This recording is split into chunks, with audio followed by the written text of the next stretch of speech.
Hey everybody, welcome back. I apologize for my kind of disappearance from YouTube. I had an accident that required surgery. I cut my throat open with a grinder accidentally.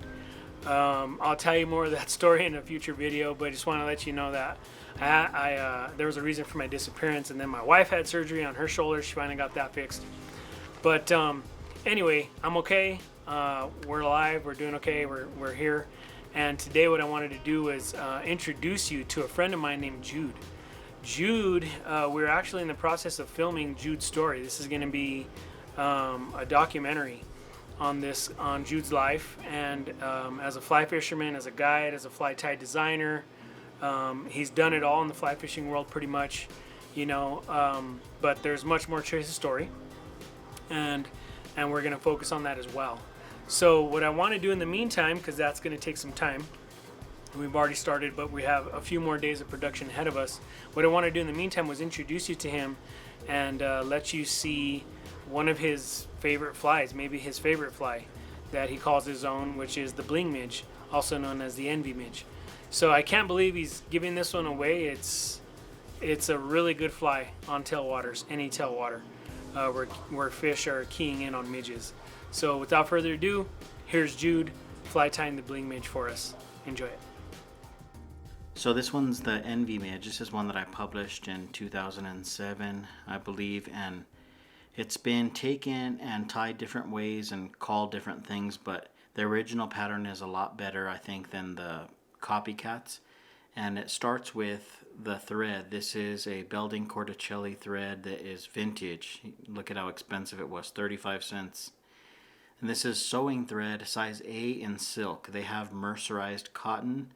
2, you want silk. Silk is kind of a key. It is a lot cleaner to tie with, and it will change colors when it gets wet. That's the important thing.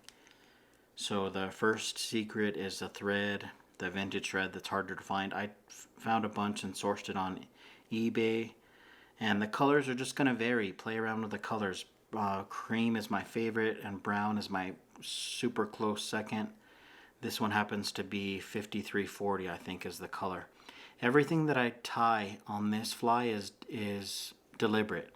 So if I start the thread in the middle, there's a reason why I started in the middle. If I have a certain amount of thread wraps towards the eye, that's a reason. So don't play around with the recipe too much on this one. It's already been used for 15, 20 years that I've been using it, and I've already improved on it as much as I possibly can. So there's a reason for it.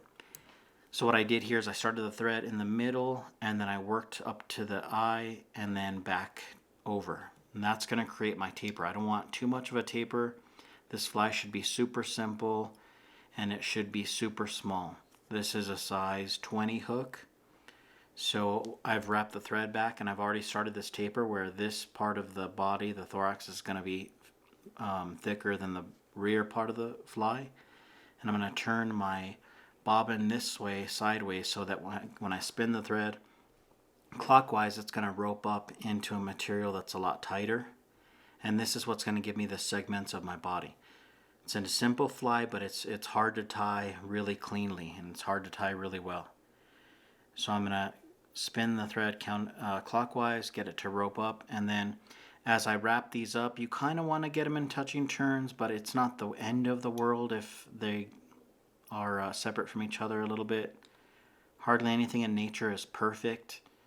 The flies that are the actual bugs that are crippled or messed up in some way, sometimes the fish will key in on them. You've seen the nature shows where there'll be a crippled gazelle, and that's the one that the line goes after. So think of that in terms of the bugs that aren't perfect. Sometimes you'll fish a fly for a while, it gets torn up and gets taken better than when it was tied all perfectly.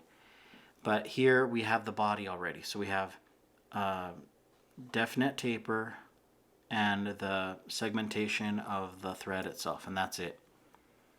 We're done with the Belding Corticelli. I'm going to tie a whip finish in it pretty far back from the eye. Again, it's super easy on these small flies to crowd the eye, so you want to leave yourself a lot of room. This is key to Semperfli Nanosilk in 30 denier, so it's an 18-aught.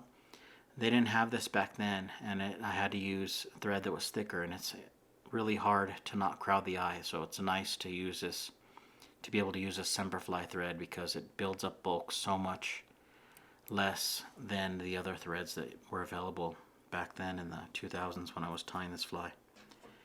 And the part of it that's Envy, and the reason why I came up with Envy as the name is because I use this pearl crystal flash for the emerger part of the head or thorax of the fly, and I'm going to tie in that crystal flash. And as the crystal flash gets wrapped around the black thread, it turns green. And I used to say and joke and say that your fishing friends will be envious, green with envy, if you fish this fly, because you're catching more fish than they are. And that's where the Envy Midge name came from. So I've already created this sort of taper to the thorax, and I've left myself a lot of room. I'm going to take a couple of turns near the back of the fly, and then a couple of turns towards the eye. The crystal flash is a super slick material. I'm actually glad that it did that, because a lot of people have problems with it doing exactly that thing. So what you want to do is take a turn and then pinch it back with your finger. Take another turn and then pinch it in place with your finger. Take a turn and then pinch it in place with your finger.